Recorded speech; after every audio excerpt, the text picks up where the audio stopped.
Bismillahirrahmanirrahim. Alhamdulillah nahmaduhu wa nasta'inuhu wa nastaghfiruhu wa natubu ilaihi. Wa asyhadu an la ilaha illallah wahdahu la syarika lahu wa asyhadu anna Muhammadan abduhu wa rasuluhu amma ba'du. Allahumma inna nas'aluka ilman nafi'an wa rizqan thayyiban wa 'amalan mutaqabbalan. Allahumma 'allimna bima yanfa'una wa 'allimna bima yu'inna wa zidna hudan wa tawfiqan wa salahan ya rabbal alamin. وقال الله جل وعلا في كتابه العزيز أعوذ بالله من الشيطان الرجيم بسم الله الرحمن الرحيم من جاء بالحسنة فله عشر أمثالها ومن جاء بالسيئة فلا يجزى إلا مثلها وهم لا يظلمون صدق الله العظيم وصدق رسوله الكريم. Jazakumullah, puji serta syukur kita panjatkan kehadirat Allah. Alhamdulillah di pekan kedua di malam yang ke-13 di bulan Syawal ini, kalau tidak salah, berkenan Allah Ta'ala mempertemukan kembali kita semua di majelis yang insya Allah penuh dengan keberkahan dan masih di suasana Idul Fitri. Saya mengucapkan taqabbalallahu minna wa minkum. Mudah-mudahan Allah Ta'ala menerima seluruh amal ibadah kita, mengampuni seluruh dosa-dosa kita semua, dan Allah jadikan amal ibadah wabil khusus yang kita tunaikan di bulan Ramadan kemarin menjadi pemberat timbangan kebaikan kita dan penghapus atas dosa dan maksiat yang selama ini telah kita tunaikan. Salawat dan salam mudah-mudahan senantiasa terlimpah curahkan terbentuk suri teladan kita habibana wa nabiyana Muhammadin sallallahu alaihi wasallam, terbentuk para sahabat tabi'ut tabi'in dan kita semua, mudah-mudahan dihalalkan oleh Allah untuk meraih syafaat Rasulnya di yaumil qiyamah. Allahumma amin amin rabbal alamin. Jazakumullah, untuk kesempatan kali ini kita belum akan mengkaji kajian tafsir. Insyaallah di kesempatan selanjutnya kita akan melanjutkan pembahasan, kalau tidak salah terakhir pembahasan di surat Nuh. Berarti di pertemuan yang akan datang insyaallah kita akan membahas surat Al-Jin.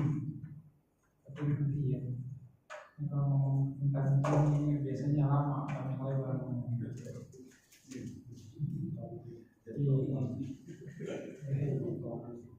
Ikhwani Allah, materi kita hari ini berbicara tentang seputar menjaga keutamaan atau keistiqomahan ibadah di bulan Syawal.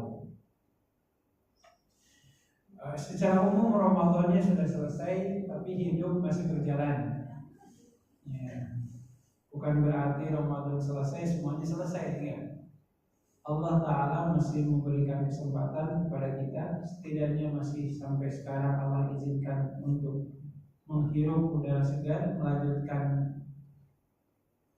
usia yang masih Allah tetapkan, sehingga selama kita masih hidup, selama itu pula kita diwajibkan beribadah kepada Allah Azza wa Jalla. Tapi memang ikhwan Allah sesuai dengan nama ya. Jadi Syawal itu diambil dari kata syawwala yusawwil, artinya bermakna irtafa, sesuatu yang menanjak. Jadi memang bicaranya kalau naik tanjakan itu lebih berat daripada turun. Gitu ya, kalau tanjakan harus injak gas terus, kalau turun tuh nggak perlu diinjak gas juga, udah turun sendiri. Oleh karenanya memang menjadi sebuah pemandangan yang umum. Jangankan ketika bulan Syawal tiba, bahkan Ramadan di hari-hari terakhir pun sudah mengalami penurunan ya dari segi amal ibadah. Ya kalau bahasanya yang terlihat di masjid itu ya orangnya itu lagi. Bahasanya kata malaikat pasti itu lagi yang datang gitu ya. Itu fenomena yang umum yang terjadi di sebagian masyarakat kita, dan bahkan mungkin dirasakan atau tidak, kita pun merasakan kalau suasananya sudah bukan Ramadan, ya semangat ibadahnya juga sudah beda. Ya ngajinya nggak sebanyak yang kemarin-kemarin, bahkan mungkin sholat tarawihnya pun sudah ditinggalkan, saat tahajud pun mungkin sudah lepas dan seterusnya. Nah ini sesuatu yang harus kita cermati, harus kita siasati, Karena kenapa? Rasulullah SAW mengatakan ahabbul a'mali ilallahi al-halul murtahil. Kata Rasulullah, amal yang paling baik di sisi Allah itu salah satunya adalah kita jeda sejenak, bukan untuk berlalai-lalai dalam durasi yang lama, tapi jeda sejenak untuk menghilangkan kebosanan dan kepenatan, biar selanjutnya nanti kita bisa naik lagi. Nah, ini yang ingin kita harapkan. Setidaknya 12 hari bulan Syawal sudah kita lalui. Ya, mudah-mudahan kita bisa injek gas lagi. Karena kenapa? Allah, disadari atau tidak, ya, bulan Syawal itu diapit oleh 2 bulan yang sangat mulia. Bulan sebelumnya adalah Ramadan, bulan selanjutnya ada Dzulqa'dah dan Dzulhijjah. Selalu kita diingatkan di surat At-Taubah ayat 36, Allah menegaskan, A'udzubillahi minasyaitonir rajim, inna iddatash syuhuri indallahi 12 syahra yawma khalaqas samawati wal arda minha arba'atun hurum fala tadlimu fihinna anfusakum. Jadi kata Allah, sesungguhnya dari 12 bulan yang Allah pergulirkan dalam setiap tahunnya itu ada 4 bulan yang Allah muliakan. Dan Allah mewanti-wanti jangan melakukan dosa dan maksimalkanlah dengan banyak melakukan kebaikan. 4 bulan yang dimaksud adalah satu di antaranya bulan Dzulqa'dah, salah satunya Muharram, Rajab, Dzulqa'dah, Dzulhijjah. Jadi setelah kemarin kita lalui Ramadan, kita Syawal, nah sesudah Syawal muncul lagi Dzulqa'dah. Makanya kalau kita diberikan kemampuan secara finansial, di bulan Dzulqa'dah itu adalah bulan di mana Rasulullah SAW semasa hidupnya, dalam beberapa riwayat Rasulullah itu semasa hidupnya umroh itu sebanyak 4 kali Rasulullah tunaikan, dan menariknya semuanya dilakukan di bulan Dzulqa'dah. Gitu ya, Rasulullah semuanya 4 kalinya itu dilakukan di bulan Dzulqa'dah. Bukan faktor kebetulan, tentu saja ada keutamaan tersendiri. Kenapa umroh ditunaikan di bulan Dzulqa'dah? Enggak umpamanya fokus umroh di bulan Ramadan, umpamanya pahalanya sebanding dengan haji. Ini tidak bisa dilepaskan dari usaha Rasulullah SAW untuk menghilangkan semacam tahayul atau khurafat di kalangan masyarakat Arab zaman dulu. Kalau orang menunaikan umroh sebelum haji itu dianggap akan sial. Maka Rasulullah SAW mengingkari kepercayaan seperti itu dengan menunaikan umroh, dan 4-4-nya semuanya dilakukan di bulan Dzulqa'dah. Tapi memang ya nggak tahu bisa nggak ya umroh di bulan Dzulqa'dah. Dan ditutup mungkinnya oleh pemerintah Saudinya karena persiapan untuk haji. Mudah-mudahan kita bisa haji sekalian gitu ya. Kalau hajinya kloter awal, ya peluang untuk umrah di bulan Dzulqa'dah itu sangat besar.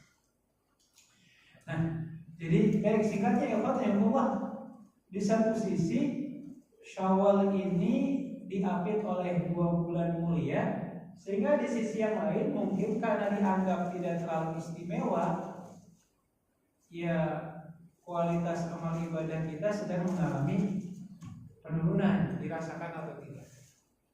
Nah, oleh karenanya jemaah sekalian, menjadi orang yang beda dari yang lain kalau dalam urusan kebaikan itu nilainya akan sangat besar. Rasulullah SAW itu sampai mengatakan dalam hadis sahih riwayat Imam Abu Dawud dan Imam At-Tirmidzi, kata Rasulullah, inna lil amil minkum ajra 50 minhum innakum alal khairi tajiduna ahwanan wa la yajidunahu. Kata Rasulullah SAW, nanti akan muncul generasi sesudah kita yang ketika mereka melakukan kebaikan sama seperti yang dilakukan oleh kita hari ini, pahala yang mereka dapatkan 50 kali lipat dibandingkan kebaikan yang sama yang kita lakukan di generasi masa. Jadi kalau sahabat Nabi, kata Rasulullah, kalau sahabat itu melakukan satu kebaikan, yang kebaikan ini kemudian ditiru oleh kita yang hidup di masa yang jauh dari Rasulullah, pahala yang kita dapatkan itu bisa 50 kali lipat dari pahala sahabat Nabi. Kenapa seperti itu? Rasulullah mengatakan, kalau kalian bisa melakukan kebaikan, pahala kalian tidak sebesar seperti pahala generasi kalian. Salah satu faktor penyebabnya adalah karena kalian mendapati teman yang bisa menguatkan kalian untuk beribadah. Jadi kalau para sahabat dulu yang mungkin untuk mengecas semangat ibadahnya tinggal datang ke majelisnya Rasulullah, tinggal berinteraksi langsung dengan Rasulullah sehingga semangatnya muncul kembali. Sementara kalau kita jamaah sekalian, belum tentu kita mendapati perkumpulan orang yang bisa menyemangati kita untuk menjadi orang yang baik. Makanya disinilah kemudian kita mari menyemangati diri dan menyemangati saudara-saudara kita agar bersiap kembali menyambut tibanya bulan yang dimuliakan sesudah Ramadan, yaitu Dzulqa'dah dan Dzulhijjah. Nah, Rasulullah SAW mengatakan, mungkin hadis ini pernah saya ceritakan di sini. Rasulullah mengatakan gini dalam hadis sahih riwayat Imam At-Tirmidzi dan Imam An-Nasai dari Abu Dzar radhiyallahu ta'ala anhu, kata Rasulullah, Allah itu mencintai 3 kelompok karena 3 kelompok ini beda dengan yang lain. 3 kelompok yang dimaksud siapa? 1, mereka yang melakukan safar bersama kawanannya, bersama temannya, bersama jemaahnya bahasanya. Lalu ketika tiba waktu malam, teman-temannya yang lain kelelahan dan memilih untuk tidur. Sementara orang ini masih bisa meluangkan waktu untuk beribadah dan menunaikan sholat malam.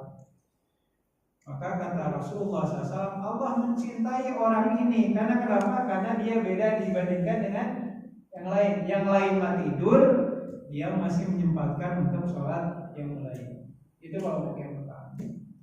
Kelompok yang kedua, kata Rasulullah SAW, Allah mencintai seorang hamba yang dia bersedekah ketika yang lain menahan diri untuk tidak bersedekah. Jadi yang lain menahan-nahan untuk tidak sedekah, dia malah bersedekah. Jadi beda dengan yang lain. Dan kelompok yang terakhir adalah Allah mencintai seorang hamba ketika dia mengikuti peperangan, sementara kawan-kawannya yang lain mundur, sementara dia maju merangsek, akhirnya dia mati syahid. Yang mudah-mudahan kita doakan ya, saudara kita yang di Gaza ini ya beda sendiri lah ya. Beda sendiri karena kenapa? Ya secara umum negara-negara paling terdekatnya, entah itu siapa, Yordania, Arab Saudi, terutama Mesir yang berbatasan langsung dengan Palestina, dengan Gaza ini, sampai saat ini masih menutup diri, penguasanya sebenarnya menutup diri untuk memberikan bantuan secara nyata untuk menjaga wibawa dan kehormatan umat Islam yang saat ini tanah Palestina sedang tercabik-cabik didolimi oleh orang ini. Jadi intinya ya Allah, 3 kelompok ini dicintai oleh Allah karena beda dibandingkan yang lain. Yang lain tidur, dia malah tahajud. Yang lain menahan diri tidak bersedekah, dia malah bersedekah. Yang lain mundur, dia malah maju.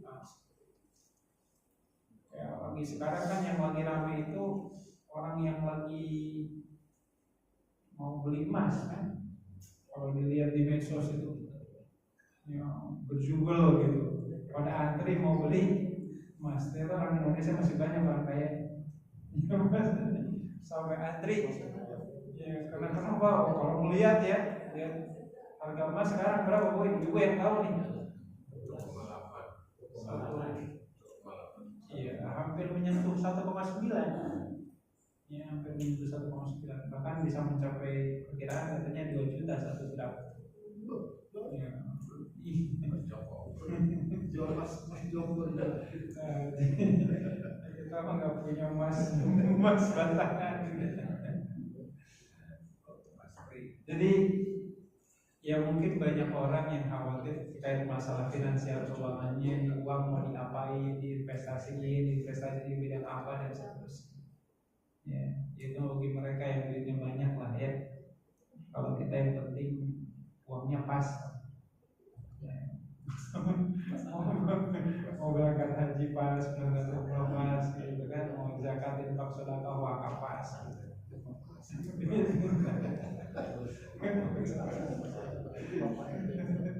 Jadi uangnya pas-pasan, pas untuk segalanya. Nah, jadi singkatnya ya Allah, beda dengan yang lain. Ketika yang lain sedang mundur, ya kita mencoba menjadi pembeda. Makanya ini salah satu alasan kata Imam Ibnu Rajab, kenapa Rasulullah SAW itu jauh lebih menyukai menunaikan sholat isya berjamaah di akhir waktu. Ya, di umpamanya Masjid An-Nabawi mengadakan sholat isya jam 12 malam.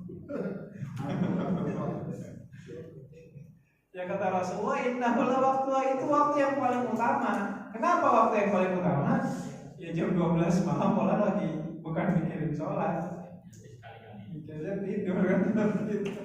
Jadi yang lain tidur, sementara ada sekelompok orang yang memilih untuk sholat berjamaah. Tapi pastinya bukan berarti di masjid kita sholat isyanya tepat waktu terus kita memilih di akhir-akhir, enggak. Jadi sholat isya yang terbaik itu kalau dilakukannya secara berjamaah di masjid secara serentak. Itu pun kata Rasulullah kalau tidak memberatkan jamaah yang lain. Kalau memberatkannya, kembali ke kondisi awal, ambil sholatnya di awal. Jadi ini beda sendiri kenapa sholat isya itu diakhirkan, karena ketika diakhirkan orang-orang lagi pada. Ini mukadimah awal yang perlu kita cermati, bagaimana jamaah sekalian kita mencoba untuk merawat ibadah yang biasa kita lakukan di bulan Ramadan kemarin. Nah, singkatnya ikhwatullah, kita ke poin inti di bulan Syawal ini. Amalan apa saja yang perlu kita perhatikan ketika Syawal itu datang ke hadapan kita semua? Kalau Imam Ibnu Rajab rahimahullah ta'ala dalam hal ini mengingatkan kepada kita semua, setidaknya ada dua amalan yang perlu kita perhatikan ketika bulan Syawal itu tiba. Yang pertama adalah melakukan pernikahan. Tapi ini bapak-bapak bukan nikah lagi ya Pak ya. Pernikahan, menikahkan anaknya. Ya, entah itu anak gadisnya atau anak laki-lakinya yang sudah tiba masanya untuk menikah. Dalam hal ini dalam Sahih Muslim, Aisyah radhiyallahu ta'ala anha mengatakan, "Tazawwajani Rasulullah SAW bi syahri Syawal wa bana bi fa ayyun nisa'i Nabi SAW ahabba minni." Kata Aisyah radhiyallahu ta'ala anha, suami saya yaitu Rasulullah SAW melamar saya di bulan Syawal, menikahi saya pun di bulan Syawal, dan mengawali rumah tangga pun di bulan Syawal. Maka tidak ada istri yang paling beruntung dari seluruh wanita yang dinikahi oleh Rasulullah melebihi keberuntungan yang Allah berikan kepada. Kenapa ini dianggap beruntung dalam pandangan Aisyah radhiyallahu ta'ala anha? Ini kembali kepada tema kenapa Rasulullah memperbanyak umrah di bulan Zulqa'dah. Alasannya sederhana, karena masyarakat Arab di masa itu masih ada kepercayaan kalau nikah di bulan Syawal itu dianggap sial. Maka Rasulullah SAW melakukan aksi nyatanya itu ya dengan cara yang real. Kalau seandainya Zulqa'dah dianggap sial melakukan umroh, ya Rasulullah sekalian aja umroh di bulan Zulqa'dah. Sebagaimana pula ketika Syawal dianggap sial untuk menikah, maka Rasulullah SAW melakukan pernikahannya pun di bulan Syawal. Dan masih ada lah ya di masyarakat kita ngitung-ngitung tanggal apa yang bagus, hari apa yang bagus, gitu kan? Karena kan itu bagian dari tahayul khurafat yang harusnya kita hilangkan. Bahkan ya tadi yang dicontohkan oleh Rasulullah, kalau ada hari yang dianggap sial, lebih baik di hari itu aja sekalian. Ya, sebagai bentuk wujud penolakan dari anggapan kalau ada hari yang baik, ada hari yang buruk. Karena sejatinya yang menciptakan hari adalah Allah. Maka kata Rasulullah, la tasubbu dahra fa ana huwa dahr. Jangan kalian menganggap buruk hari tertentu, karena hari itu yang menciptakan adalah Allah Azza wa Jalla. Maka berdasarkan ayat-ayat mana hadis ini, Imam Syafi'i rahimahullah taala beliau berpandangan di antara sunnah di bulan Syawal adalah melakukan pernikahan. Tapi ya kalau yang di kampung yang mudik ya, uang udah habis gitu.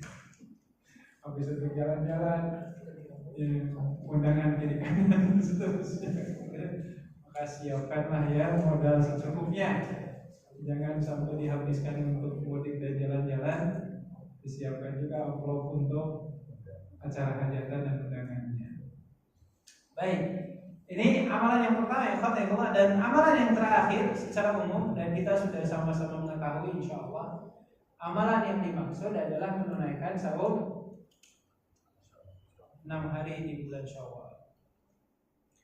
Ada satu ayat di surat Al-An'am ayat 160.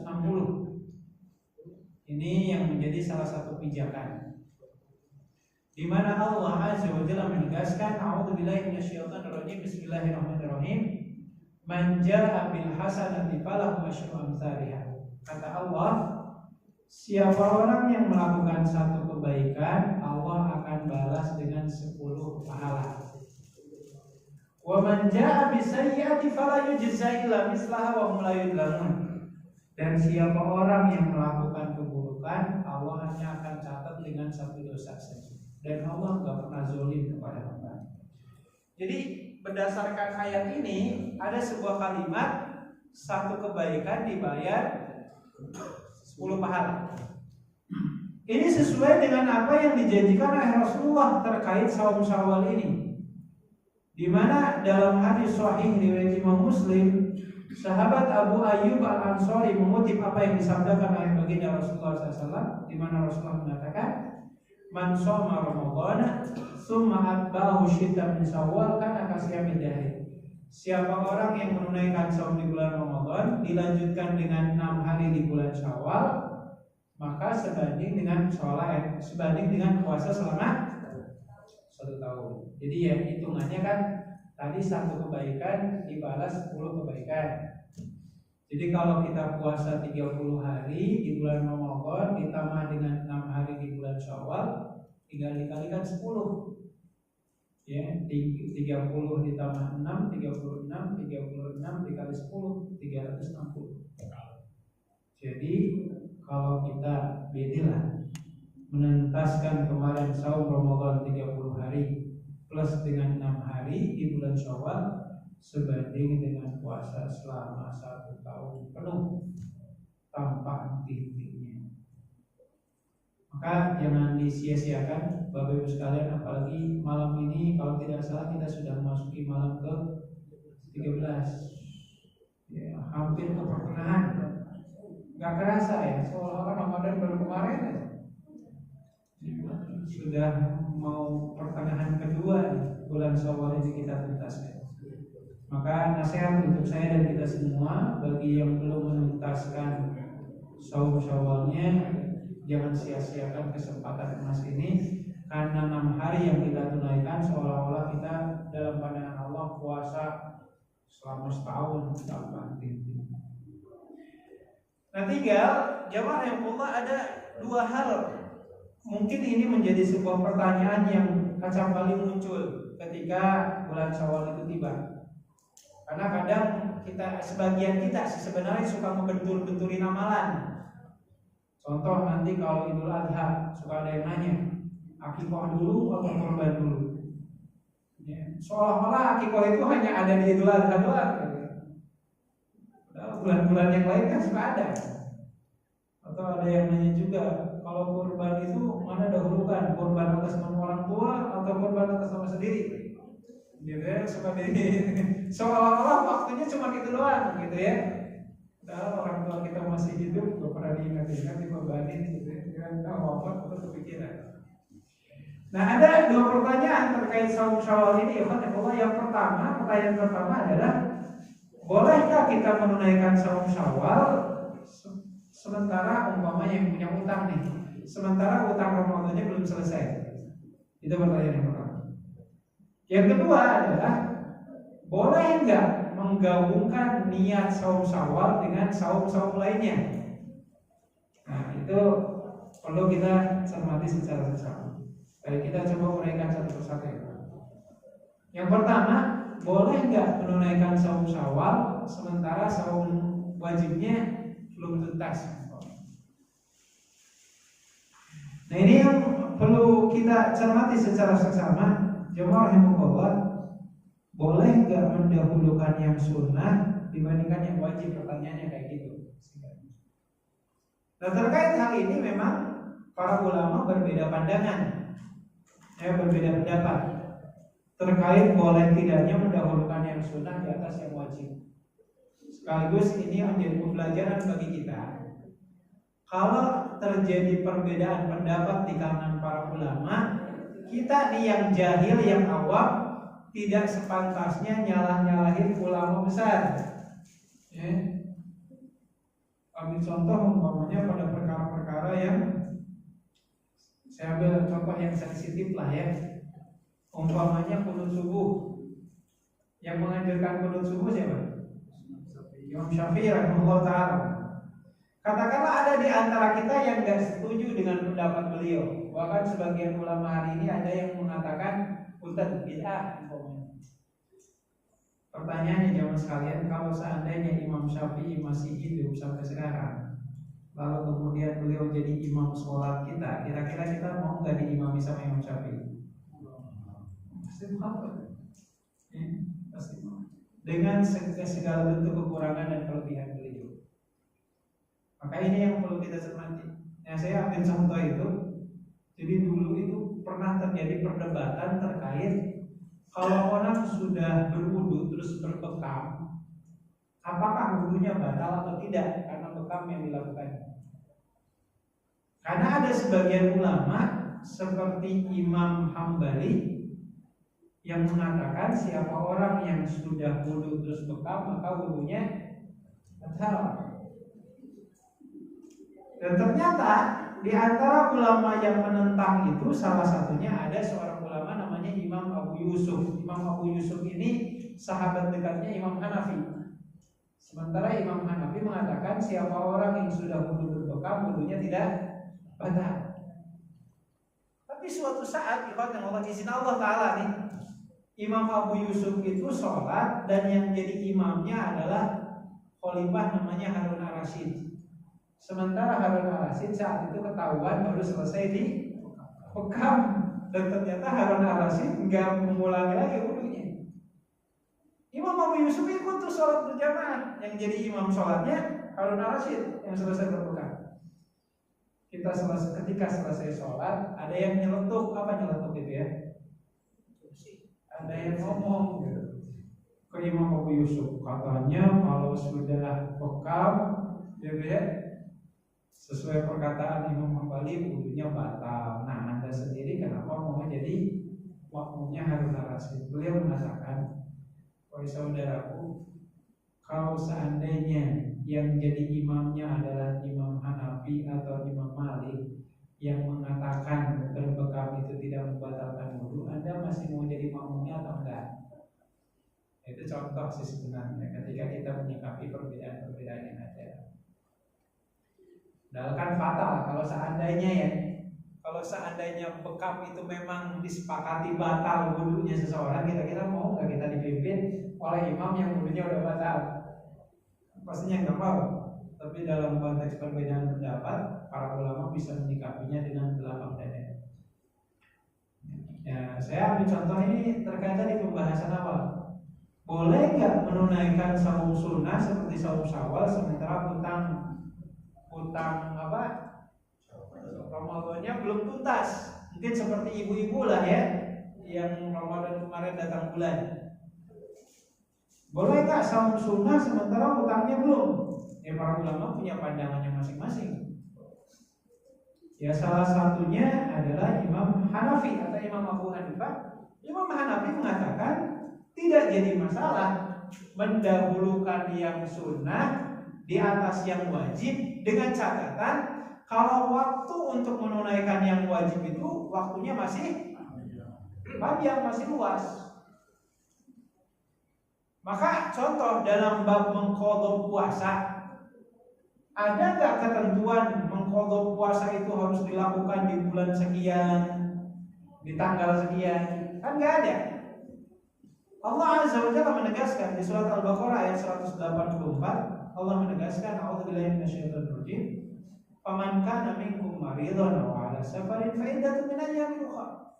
Siapa orang yang sakit atau sedang safar lalu kemudian memilih untuk tidak puasa, maka kata Allah silakan ganti atau qadha puasanya di hari yang lain. Hari yang lain itu kapan? Ya ketika Anda mampu dan Anda harus punya niatan untuk mengqadhanya. Maka kata Imam Abu Hanifah, selama waktu mengqadha puasa itu sangat luas, maka tidak ada yang salah kalau kita mendahulukan saum Syawal. Karena nggak ada kan orang yang menunaikan saum Syawal di bulan Dzulqa'dah, niat puasa Syawal di bulan Dzulqa'dah karena Allah. Nggak ada. Saum Syawal dilakukan di bulan Syawal, sementara mengqadha itu bisa dilakukan di bulan yang lain. Bisa nanti Dzulqa'dah, Dzulhijjah, Muharram, Syawal, gitu. Maka Imam Abu Hanifah dalam hal ini ngasih contoh yang real. Contohnya, pernah nggak Rasulullah mendahulukan yang sunnah di atas yang wajib ketika waktu yang wajibnya itu sangat luas? Contoh realnya menunaikan umrah. Jadi Rasulullah berapa kali tadi jawaban Rasulullah umrah? 4 kali. Keempat-empatnya itu dilakukan oleh Rasulullah sementara Rasulullah saat itu belum menunaikan ibadah haji.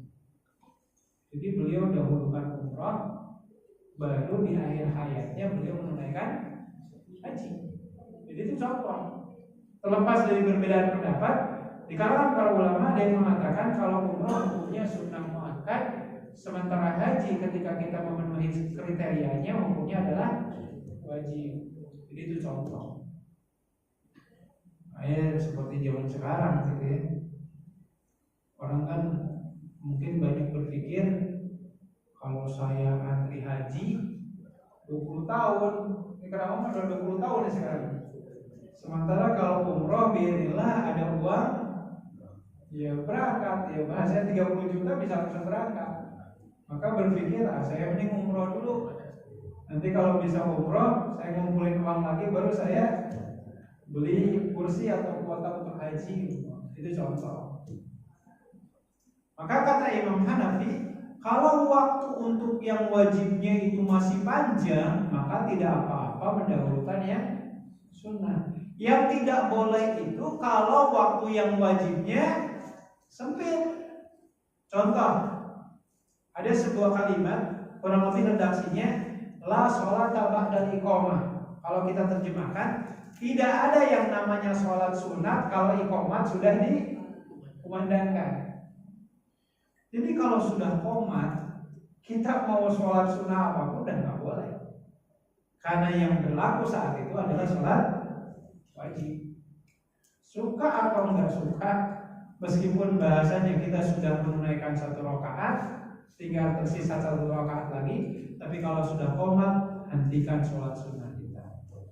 Jadi itu sebagai catatan secara umum, tidak masalah mendahulukan yang sunnah di atas yang wajib kalau yang wajibnya waktunya masih panjang. Yang nggak boleh itu kalau wajibnya yang sudah mepet. Apalagi kalau bulan Syawalnya mepet, umpamanya tinggal 6 hari lagi. Umpamanya ya Allah gimana? Syawal tinggal 6 hari lagi. Syawal atau qadha, Syawal atau qadha. Meskipun mungkin dipertanyakan kemarin kemana aja gitu. Udah mepet gitu ya. Ya kalau seperti itu, para ulama seperti Imam Ibnu Rajab mengatakan, ya silakan dahulukan Syawalnya. Tapi tetap ya kita harus punya komitmen untuk menunaikan kewajiban mengqadha, karena walau bagaimanapun mengqadha hukumnya adalah wajib. Itu Imam Hanafi. Imam Hanafi mengatakan tidak jadi masalah. Kalau Imam Syafi'i dan Imam Malik mengatakan hukumnya makruh, karena keduanya berpandangan tidak selayaknya yang sunnah dinomorsatukan di atas yang wajib. Apalagi Imam Hambali, kalau Imam Hambali mengatakan tidak boleh, terlarang mendahulukan yang sunnah di atas yang wajib. Makanya ada sebuah kaidah. Ini dikatakan oleh Imam Ibnu Hajar dalam kitab Fathul Bari. Beliau mengatakan, man ta'adzara adil faraidi bin nawafili fa huwa maghrurun wa man ta'adzara nawafila bil faraidi fa huwa mahdurun. Kalau bahasa kita, siapa orang yang tidak bisa menunaikan ibadah yang wajib hanya karena ngejar ibadah-ibadah yang sunnah, maka dia orang yang tertipu. Jadi yang sunnah jadi dikejar-kejar, yang wajibnya malah dilupakan. Itu orang tertipu dalam urusan ibadahnya. Tapi siapa orang yang tidak menunaikan amalan sunnah karena ngejar-ngejar yang wajib, maka orang tersebut dimaafkan oleh Allah ketika dia tidak menunaikan yang sunnahnya. Karena kenapa ya tadi? Dia memprioritaskan yang wajib. Karena kuliah ikhwan dan Allah, ini adalah pandangan-pandangan yang disuguhkan oleh para ulama, dan dalam hal ini pandangan Imam Hanafi itu bisa menjadi bahan pertimbangan bagi kita semua. Wallahu a'lam. Ini yang pertama, diperbolehkan mendahulukan saum Syawal ketika qadha Ramadan waktunya masih panjang. Meskipun begitu, ada sebuah catatan menarik, mungkin ini bagi ibu-ibu ya. Jadi yang kita tahu dalam Sahih Bukhari itu ada sebuah hadis di mana Siti Aisyah itu selama berumah tangga dengan Rasulullah, beliau itu pernah kedapatan mengqadha saum Ramadannya di bulan Sya'ban. Jadi kalau sesudah Sya'ban apa? Ramadan ya. Sampai ditanya, kemana aja? Kok baru qadha sekarang? Gitu ya. Kemarin-kemarin kemana aja? Ternyata kata Siti Aisyah, kemarin-kemarin saya sibuk apa? Sibuk mengurus diri saya biar saya terlihat cantik di hadapan suami. Khawatir saya sedang puasa, suami saya butuh dilayanin. Makanya berdasarkan hadis ini, Imam Ibnu Hajar itu berani mengatakan, disinilah letak kecerdasan seorang Aisyah radhiyallahu taala anha, di mana dia memilih untuk mengqadha saumnya di bulan Sya'ban karena beliau tahu Rasulullah itu di bulan Sya'ban lagi memperbanyak puasa. Nah, sehingga di bulan-bulan sebelumnya tertutup kemungkinan bahasanya Siti Aisyah itu selama berumah tangga dengan Rasulullah nggak pernah menunaikan saum sunnah. Baru saum sunnahnya itu dilakukan sesudah Rasulullah meninggal dunia. Allah.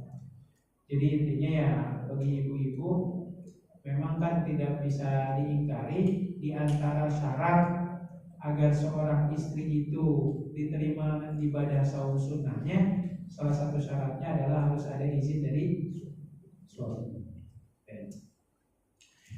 Jadi ini yang pertama. Dan yang terakhir terkait pembahasan boleh nggak menggabung-gabungkan niat saum Syawal dengan saum yang lain. Umpamanya niat qadha puasa plus Syawal plus Senin Kamis plus Ayyamul Bid plus saum Daud. Karena Allah SWT. Apakah boleh nggak gitu ya? Jadi dalam kajian fikih itu ada pembahasan namanya ta'addudun niyah. Ta'addud itu kalau terjemahan kita poligami. Jadi menggabung-gabungkan niat. Boleh nggak menggabung-gabungkan niat itu? Jadi kata para ulama, dan ini dibahas dalam kitab Fatwa Al-Qawaidiyah, disebutkan ibadah itu ada dua jenis jamaah Allah. Yang pertama ada ibadah, ini agak sedikit detail ya. Ada ibadah namanya maksudah lidzatihi. Maksudah lidzatihi itu maksudnya perintahnya turun dan yang Allah inginkan cuma itu doang, nggak mau yang lain. Contoh, datang bulan Ramadan, kira-kira yang Allah inginkan dari kita ketika Ramadan itu tiba puasa apa? Puasa Ramadan kan? Jadi Allah nggak menginginkan puasa yang lain kecuali puasa Ramadan. Mentang-mentang di bulan Ramadan ada hari Senin Kamisnya, niat puasa Ramadan plus Senin Kamis karena Allah. Ya nggak boleh sama sekalian. Nggak boleh menggabung-gabungkan niat jikalau ibadah yang diperintahkan oleh Allah itu Allah cuma ingin itu doang, nggak mau yang lain. Itu contoh ya. Atau contoh yang lain, contohnya apa ya? Sholat 5 waktu. Nggak boleh ada orang yang niat sholat subuh berapa rakaat? 2 rakaat plus qobliyah. Jadi mentang-mentang qobliyah 2 rakaat, sholat subuh 2 rakaat digabungin semuanya. Ya Allah, gitu bahasanya ya. Niat sholat subuh plus qobliyah 2 rakaat. Nggak boleh gitu. Karena secara umum ketika subuh tiba, iqamat sudah dikumandangkan, sebagaimana tadi yang diuraikan, yang diinginkan oleh Allah cuma satu, Anda tunaikan sholat subuhnya. Selain sholat subuh nggak ada sholat yang lain. Itu contoh ibadah yang maksudah lidzatihi. Ibadah maksudah lidzatihi itu yang dimaksud oleh Allah cuma itu doang, nggak mau yang lain. Nah, maka ambil contoh tadi puasa Ramadan, atau termasuk dalam hal ini qadha Ramadan, karena statusnya sama seperti puasa di bulan Ramadan. Tidak boleh ada di antara kita yang ketika qadha Ramadan sekalian diniatkan puasa Senin Kamis. Karena ketika Anda mengqadha Ramadan, yang diinginkan oleh Allah cuma qadha saja. Allah nggak menginginkan yang lain. Sama seperti sholat subuh, sholat isya dan seterusnya. Gak boleh niat sholat duhur plus qobliyah dan ba'diyah. Mentang-mentang namanya qobliyah 2 rakaat, ba'diyah 2 rakaat. Pasti 4 nih digabungin, gak boleh gitu. Nah ini contoh yang pertama. Jadi intinya, boleh nggak menggabungkan niat qada puasa Ramadan dengan puasa-puasa yang lain? Hukumnya nggak boleh. Karena qada Ramadan sifatnya khusus. Oke. Nah yang kedua, jamaah rahimakumullah, ada ibadah yang ghairu maksudah lidzatihi. Jadi perintahnya datang, tapi Allah Ta'ala tidak menginginkan ibadah tertentu. Intinya yang penting ente ibadah deh. Ambil contoh. Saya ambil contoh. Ada beberapa contoh ibadah yang disebutkan oleh para ulama. Contoh yang pertama umpamanya, punten nih Bapak Ibu, ini ada anak-anak. Kalau ada suami istri berhubungan badan, selesai berhubungan badan ternyata si istrinya datang haidnya. Pertanyaannya nih untuk ibu-ibu, ketika seorang istri selesai melayani suaminya, waktu itu sedang tidak haid. Pas keesokan harinya ketika subuh tiba, ternyata si istrinya datang masa haidnya. Pertanyaannya, si wanita tersebut wajib mandi besar nggak? Kan disebut mandi besar orang sedang haid, gitu ya. Itu contoh. Maka para ulama menegaskan, ya tidak apa-apa Anda nggak mandi besar juga bagi wanita yang sedang haid, selama Anda nggak punya keinginan masuk ke masjid atau pegang mushaf gitu. Kapan mandinya? Nanti digabung pada saat haidnya selesai. Jadi digabung niat mandi besar dari apa? Dari hubungan badan yang sudah dilakukan beberapa hari yang lalu plus bersuci dari haidnya. Jadi boleh digabung. Tapi bukan berarti ibu-ibu nggak mandi-mandi ya. Yang saya maksud tadi mandi apa? Mandi wajib. Ya kalau mandi biasa mah kan mandi tetap. Masa tiap hari nggak mandi kan? Kalau mandi jangan mandi, ada mandi biasa, ada yang mandi wajib, ada yang mandi sunnah, gitu ya. Itu contoh menggabungkan antara dua amalan. Yang satu selesai berhubungan badan, yang satu baru selesai haid. Gak apa-apa sekali mandi. Jadi bukan berarti 2 kali mandi. Ini untuk junubnya, ini untuk haidnya, enggak. Cukup sekali aja digabungin semuanya niatnya. Itu contoh yang pertama. Atau contoh yang selanjutnya yang kata Rasulullah SAW itu ditanya, ya Rasulullah, kenapa Anda itu setiap hari Senin dan Kamis Anda puasa? Jawaban Rasulullah apa? Karena di hari Senin itu aku dilahirkan, dan di hari Senin dan Kamis itu amalan manusia itu dilaporkan kan? Jadi jawaban Rasulullah itu cuma itu. Di hari Senin Kamis amalan kita dilaporkan. Nah pertanyaannya gini, kalau ada di antara kita yang menunaikan saum Syawal dan saum Syawal yang dilakukan di hari Senin dan Kamis, boleh nggak digabung niatnya sekalian Senin dan Kamis? Boleh. Nggak jadi masalah ya, silakan. Alasannya kenapa? Yang pertama, syariat nggak pernah mengkhususkan saum Syawal harus dilakukan di tanggal berapa, di hari apa. Nggak ada kan? Yang penting dilakukan di bulan Syawal. Urusannya mau hari apa kayak bahkan hari Jumat, Sabtu, Ahad sekalipun nggak jadi masalah. Atau termasuk tadi ketika Rasulullah ditanya kenapa Anda saum di Senin Kamis, kata Rasulullah karena amalan kita dilaporkan. Jadi intinya yang penting Anda puasa di hari Senin dan di hari Kamis. Mau puasa apapun itu, kalau digabung dengan puasa Senin Kamis, berarti itu sudah otomatis boleh dilakukan. Gitu. Jadi kalau ada di antara kita yang saum Syawalnya di hari Senin dan Kamis, gitu ya, ternyata Ayamul Bidnya tanggal berapa ya? Hari apa ya? Sabtu Minggu Senin. Besok ya? Besok. Nah sekalian tuh ada hari Seninnya tuh. Niat puasa Syawal plus Senin Kamis plus Ayamul Bid. Mantap tuh Pak. Boleh semuanya dilakukan. Double niat. Karena kan yang penting puasanya di hari Senin atau di hari Kamisnya. Itu gak jadi masalah menggabung-gabungkan niat seperti itu. Karena intinya Allah nyuruh kita saum Syawal. Kapan saum Syawalnya? Yang penting di bulan Syawal. Ya termasuk tadi Ayamul Bid. Oh ternyata saum Syawal kita di tanggal 13, 14, 15. Atau ternyata bertepatan dengan hari Senin dan Kamisnya, enggak masalah. Yang penting kita lakukan puasa dengan seluruh amalan tersebut. Jadi ini ada beberapa contoh ya. Tadi contoh mandi besar, terus menggabungkan saum-saum sunnah. Terus apalagi contoh yang lain? Sampai contoh yang lain umpamanya mandi di hari Jumat. Ya, mobil khusus bapak-bapak.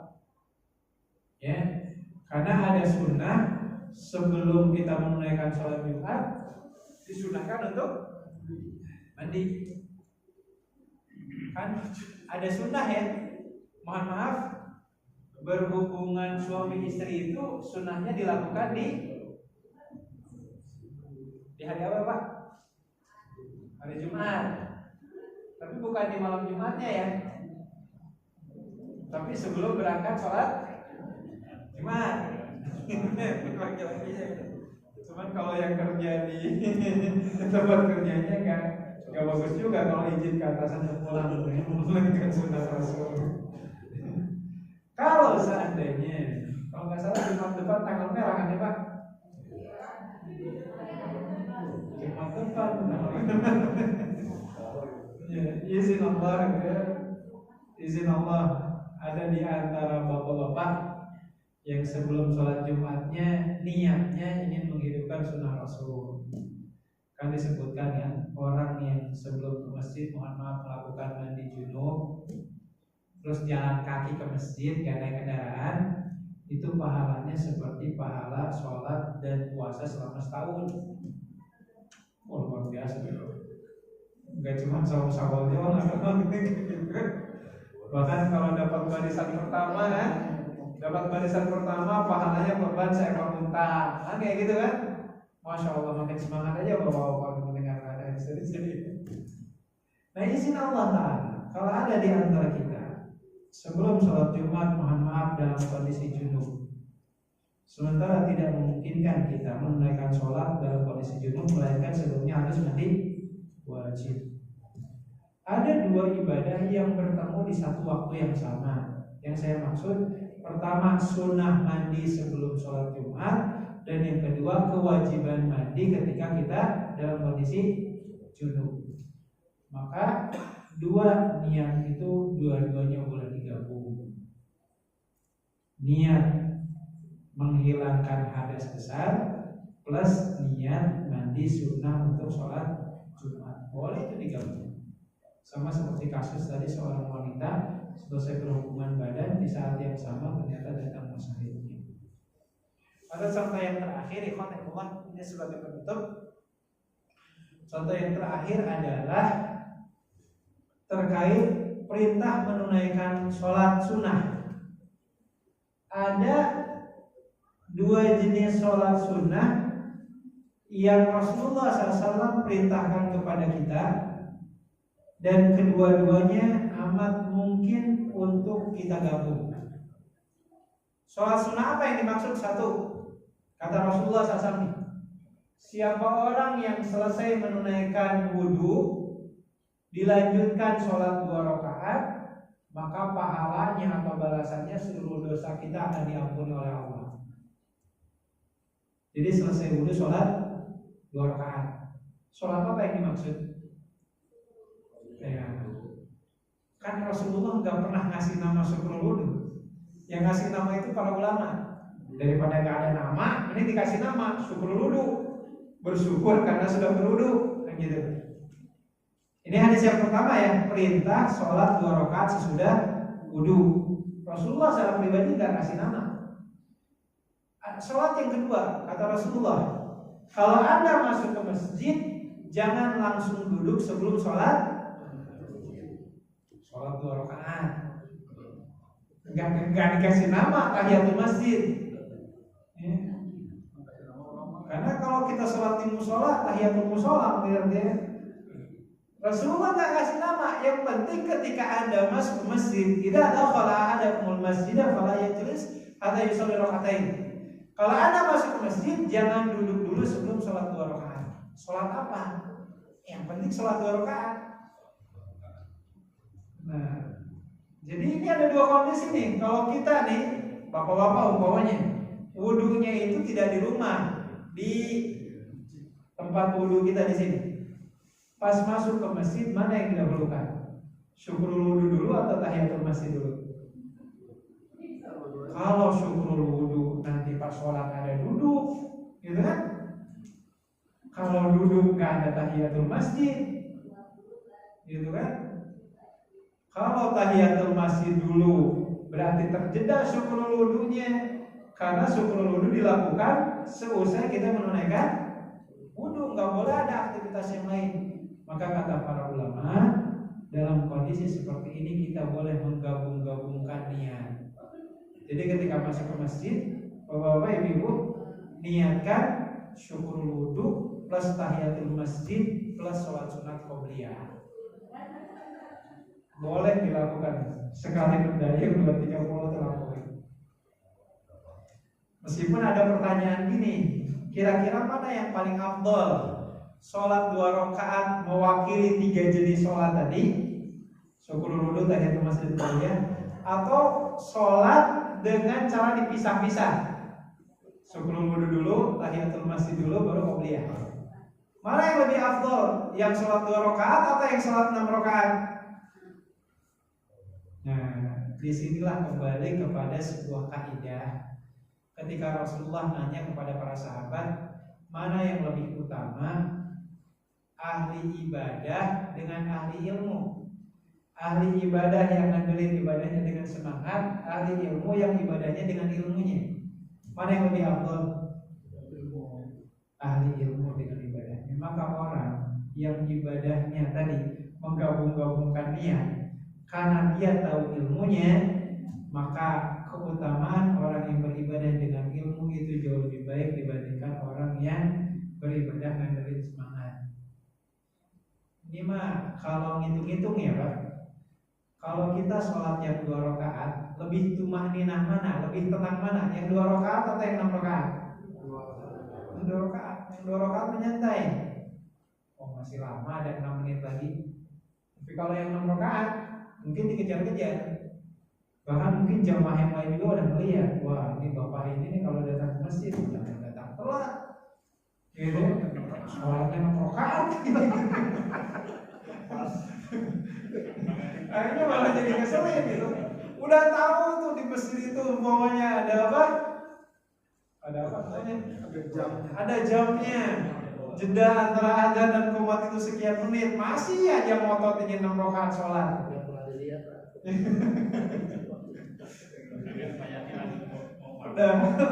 Padahal tadi dengan menggabungkan seluruh niat itu mungkin untuk dilakukan.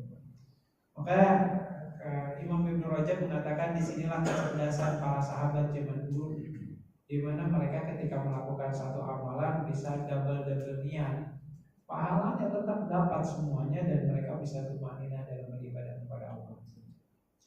Jadi contoh-contoh sederhana saja ya Allah, mudah-mudahan menjadi penyemangat bagi kita semua. Ya tapi jangan salahkan kalau nanti ada yang sholat 6 rakaat ya silakan aja gitu ya, jangan disalahkan. Tapi kita pun yang sholatnya irit bukan berarti malas ya, bukan berarti kita malas, tapi karena kita memang beribadahnya didasari atas dasar ilmu yang diajarkan oleh para salafus ulama salafus saleh. Allah alam itu saja mungkin ikhwan sedikit uraian singkat untuk pertemuan kali ini. Selanjutnya saya kembalikan kepada Bapak Ibu kalau ada yang ditambahkan atau didiskusikan. Silakan.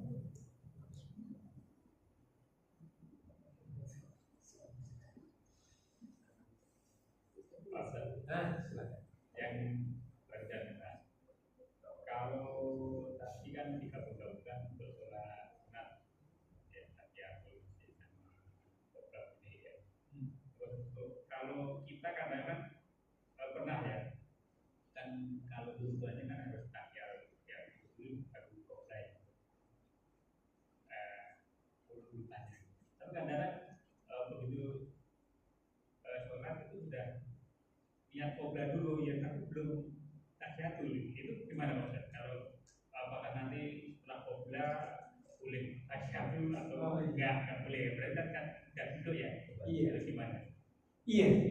Jadi secara umum aturan main dalam tahiyatul masjid itu ya syaratnya nggak boleh duduk dulu. Kalau kita sudah duduk tidak ada tahiyatul masjid. Karena redaksi dalilnya jelas, kata Rasulullah dalam Sahih Muslim itu dikatakan, "Idza dakhala ahadukumul masjida fala yajlis hatta yusalli raka'atain." Kalau Anda masuk ke masjid, Anda nggak boleh duduk sebelum Anda sholat 2 rakaat. Kalau Anda sudah duduk, nggak ada tahiyatul masjid. Maka pilihan-pilihan mungkinnya kalau ingin dilakukan semuanya, mungkin bisa qoblanya di rumah dulu, gitu kan?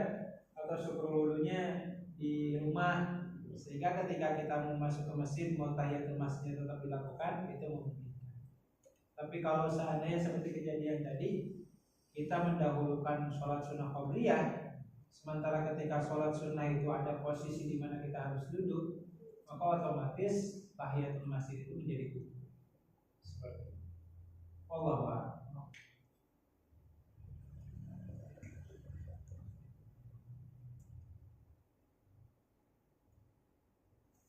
Kalau yang ini Pak, sholat qobla tahiyatul itu belum selesai. Terus dikomatin itu gimana? Iya. Walaupun udah hampir selesai sebenarnya. Iya. Jadi kan kaidahnya Rasulullah mengatakan la sholata ba'dal iqamah. Tidak ada sholat ketika iqamah sudah dikumandangkan. Artinya ketika kita sholat sunnah dan izin Allah baru 1 rakaat, udah langsung batalkan. Dan pahala sholat sunnahnya insya Allah digenapkan, disempurnakan di sisi Allah. Ya. Jadi atau yang komat tunggu dulu. Jadi sebenarnya nggak rugi, gitu kan? Nggak rugi, pahalanya tetap sempurna. Asal jangan dimepet-mepetin. Wah, udah koma sholat ya. Anak-anak belum habis tapi udah dikomatin. Nah, atau waktunya masih panjang udah komat duluan, nggak bagus juga gitu. Jadi ya intinya ketika komat sudah dikumandangkan, sudah selesaikan sholat sunnah kita, batalkan, jangan dilanjutkan. Ya tadi sedikit lagi maksudnya Ya. udah mau selesai itu tadi belum. Iya, artinya kan gini, khonaikullah, walau bagaimanapun, katakanlah bahkan ketika kita sedang tahiyat akhir, ketika sholat sunat qabliyah, sementara di saat yang sama imam itu sudah takbiratul ihram, maka yang harus kita pahamkan, mendapatkan takbiratul ihram imam itu jauh lebih utama daripada menyelesaikan tahiyat akhir dari sholat sunnah kita.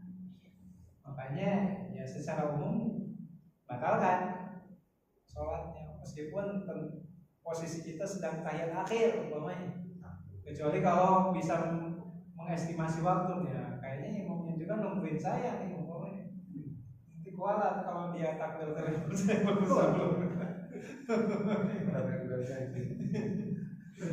Nah, kalau kita bisa mengestimasi ya silakan gitu ya, atau umpamanya kayak jamaah menunggu saya nih semuanya umpamanya nggak masalah. Tapi kalau memang secara umum sudah takbiratul ihram ya mohon maaf, hentikan sholat sunnah. Dan tadi ya jangan merasa rugi karena pahala kita sudah sempurna. Makanya Rasulullah mengatakan niyatul mukmin khairum min amalihi. Terkadang niat seorang mukmin itu jauh lebih baik pahalanya dibandingkan ketika amalannya dia lakukan. Ada orang ya dia udah niat untuk sholat sunnah tapi belum komat. Niatnya itu secara umum sudah sempurna pahalanya di sisi Allah dibandingkan ketika sholat sunnahnya itu dia lakukan. Karena mungkin ketika sedang sholat pikirannya kemana gitu kan, nggak khusyuk gitu kan. Jadi terkadang malah jauh lebih sempurna niatnya dibandingkan sholatnya.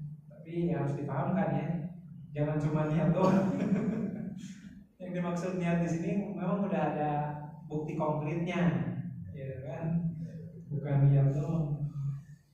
Ya, Bapak Ibu mau berangkat haji, saya niat haji. Niat ya, bentuk niatnya apa? Yang namanya niat haji itu berarti ikhtiar minimal punya celengan kan untuk haji, itu tabungan untuk haji, itu baru niat. Tapi kalau sekedar ingin doang, semuanya juga ingin, gitu. Seperti itu. Allah. Satu lagi Silakan. sholat qobliyah itu yang bagus di rumah atau di masjid? Secara umum kalau kembali ke hukum asal tentu saja sebaik-baiknya sholat sunnah itu dilakukan di rumah. Afdhalu sholatil mar'i fi baitihi ilal maktubah, kata Rasul. Seutama-utamanya sholat seorang laki-laki itu adalah yang dilakukan di rumah kecuali sholat 5 waktunya. Tapi tentu saja kita juga harus mengukur jarak juga. Jadi jangan sampai umpamanya kita ngejar-ngejar sholat sunnah di rumah, pas nyampe ke sini kita ketinggalan takbiratul ihram imamnya. Ya kita juga harus mengukur, gitu kan? Kalau masih mungkin dapat waktunya, ya yang paling utama sholat sunnah di rumah, gitu ya. Ya seandainya kalau kita nggak bisa qoblahnya di rumah, ya ba'danya atau di rumah, gitu kan? Mungkin bisa kan? Jadi dalam beberapa kesempatan Rasulullah SAW itu pun ya meluangkan sholatnya itu di rumahnya. Tapi kan kita harus tahu ya, rumah Rasulullah dengan Masjid Nabawi itu kan ya banyak nempel dekat gitu ya. Tapi kalau seandainya rumah kita ada di blok yang paling ujung gitu ya, nyampe ke sini udah takbiratul ihram duluan, maka ya khawatirnya kita malah termasuk orang yang mendahulukan yang sunnah di antara yang wajib. Nah ini seperti itu ya, tinggal kita mengkalkulasi kalau waktunya panjang ya yang paling baik di rumah. Ya seandainya qoblahnya nggak bisa di rumah ya ba'danya lah di rumah, gitu ya. Seandainya seperti itu. Wallah.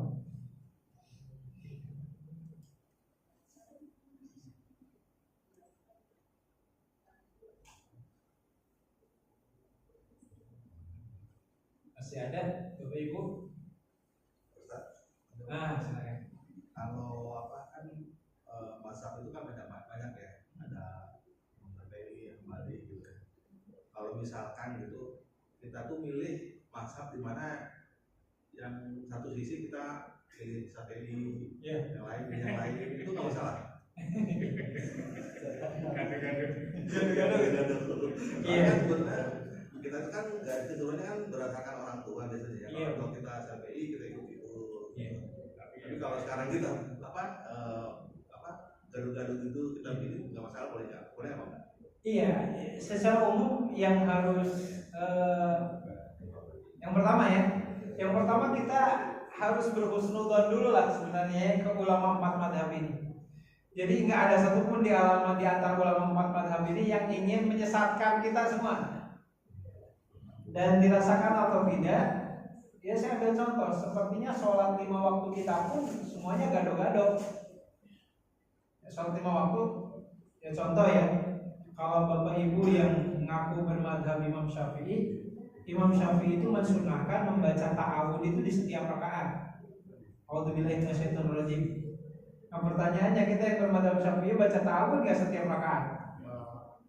Mungkin kalau baca pun rakaat pertama doang, rakaat kedua, ketiga, keempat kan enggak, gitu kan? Atau contoh umpamanya kalau kita yang bermadhab Imam Syafi'i itu mensunahkan adanya namanya duduk jilsah istirahat. Jilsah istirahat itu duduk sejenak untuk kemudian bangkit lagi ke rakaat selanjutnya. Seperti di selesai rakaat pertama nih, ketika sujud pas mau bangkit ke rakaat kedua, suka ada kan yang duduk dulu kan? Nah itu mazhab Imam Syafi'i. Kalau imam yang lain mengatakan enggak, langsung berdiri lagi. Itu kan macam-macam. Dan kalau kita perhatikan masyarakat kita yang bermadhab Imam Syafi'i mayoritas nggak ada yang duduk, rata-rata langsung berdiri kan. Jadi ini poin yang pertama dulu yang harus kita pahamkan, kita harus berhusnudzon dengan ulama 4 madhab. Dan yang kedua, tidak ada yang salah seandainya kita ngambil pendapat manapun, dengan catatan kalau saya dan kita semua secara umum belum memiliki kapasitas ilmu agama yang mendalam. Kita tahu dari ustadz, dari kiai itu seperti itu umpamanya. Ustadz atau kiainya hanya berpatokan ke satu madhab doang, kita ngikutin terus. Nah di perjalanannya, kalau seandainya Allah takdirkan kita diberikan kesempatan umpamanya bisa ngaji ke ustadz si fulan yang pemahaman agamanya dirasakan jauh lebih luas, atau umpamanya kita bisa beli buku, contoh kalau dalam sholat ada kitab sifat sholat Nabi umpamanya, itu kan sudah mengkerucut tuh dari pandangan 4 madhab, diambil yang paling kuatnya mana dan seterusnya. Maka itu nggak jadi masalah. Jadi silakan mencampur adukan madhab, tapi tujuannya bukan ingin mencari mana yang enak. Ya, bukan mencari yang enak. Saya waktu Ramadan pernah ngambil contoh tentang fidyah. Masih ingat mungkin ya Bapak Ibu? Jadi fidyah itu kan hukum asalnya harus dalam bentuk beras atau makanan siap saji kan? Hukum asalnya kayak gitu. Mayoritas para ulama Syafi'i, Maliki, Hambali mengatakan seperti itu. Yang mengatakan boleh pakai uang hanya Imam Hanafi. Tapi banyak orang yang nggak tahu fidyah pakai uang itu aturan Imam Hanafinya seperti apa. Karena Imam Hanafi punya aturan main. Kalau Anda fidyahnya ingin pakai uang, syaratnya 2.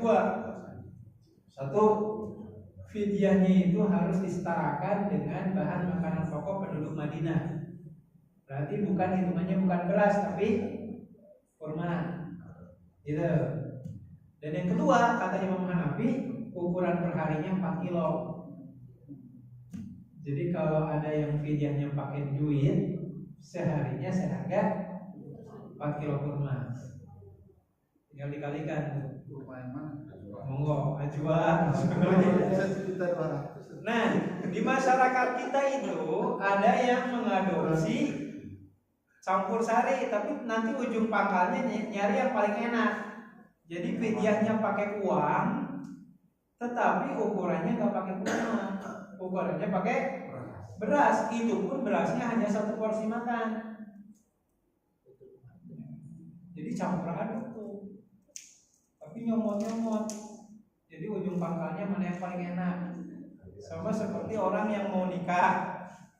Kata imam ini boleh nikah tanpa izin wali, ini boleh nikah tanpa mahar, ini nikah boleh tanpa saksi. Digabungin semuanya. Nah kalau kayak gitu bahaya, nggak boleh. Dan saya yakin secara umum ya, masyarakat kita semua itu nggak berpikiran sampai ke arah situ. Yang kita tahu ya, saya itu diajarin sholat kayak gitu aja dari guru saya, gitu kan. Sehingga ada kemungkinan yang campur-campur. Ya, takbiratul ihramnya ada yang seukuran telinga, ada yang seukuran dada, macam-macam lah kayak gitu. Ketika nanti tahiyatnya ada yang diem, ada yang gerak-gerak, gitu kan. Ada yang tahiyatnya tuh mengangkat telunjuknya ketika asyhadu alla ilaha illallah, ada yang dari awal kan kayak gitu tuh, macam-macam. Itu benar-benar masuk. Iya, macam-macam. Makanya kalau dirunut dari takbir sampai salam, 4 madhab masuk semuanya. Semuanya benar. Dan secara umum insya Allah sholatnya sah. Yang nggak sah itu nggak ke sholat. Nah, seperti itu ya. Nah tinggal kita belajar dong ya, motivasi untuk saya dan kita semua. Mari kita terus belajar, karena walau bagaimanapun, bahkan Imam Syafi'i rahimahullah beliau mengatakan seluruh manusia di dunia ini punya kemungkinan salah kecuali satu, sambil menuju kuburan Rasulullah, kecuali orang ini saja yang nggak salah. Jadi Imam Syafi'i, Imam Malik, Hambali, Hanafi dan ulama yang lain punya peluang melakukan kesalahan. Tapi yang pasti kesalahan yang mereka lakukan bukan ditujukan untuk menyesatkan kita, karena keterbatasan mereka saja selaku manusia yang ada masanya benar, ada yang masanya keliru. Seperti itu. Wallahu a'lam. Ibu-ibu, ada ibu-ibu?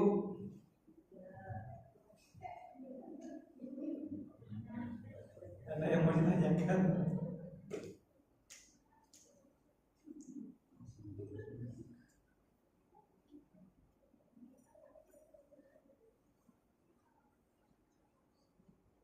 Cukup? Baik, Allah, kita cukupkan dulu kajian perdana. Sampai sini mudah-mudahan apa yang tersampaikan sedikit banyaknya memotivasi kita semua untuk lebih mempersiapkan diri kembali menyongsong datangnya bulan Dzulqa'dah, bulan Dzulhijjah, 2 bulan yang begitu dimuliakan oleh Allah, di mana kebaikan dan keburukan akan dilipat gandakan balasannya di sisi Allah. Kita tutup dengan istighfar, hamdalah dan doa kafaratul